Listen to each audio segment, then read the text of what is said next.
ဒီနေ့ဝက်စာတေးကင်ကွေ့တီမဟုတ်တဲ့ကွေ့ချက်သွားစားပြခဲ့ပါတယ်ဆိုင်လိပ်စာကပထနကန်53လမ်းထဲမှာရှိပြီးတော့ပထနကန်လမ်းမကြီးနဲ့ပြီးပါတယ်ဒါကတော့ကွေ့ချက်အတွက်ပွဲပြင်နေတာလေးပါ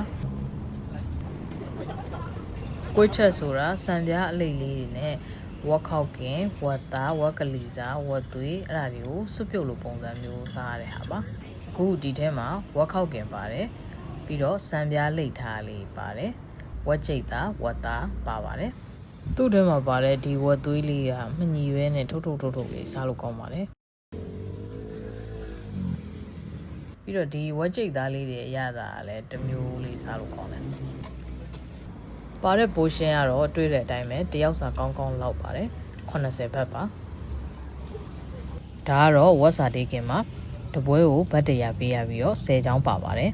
သူ့ဝက်စာတေးကင်ကကျွန်တော်တို့ရန်ကုန်ကလိုအသားကြီးတဲ့ကင်တာမဟုတ်ဘဲနဲ့အစီလေးနည်းနည်းပါပါတယ်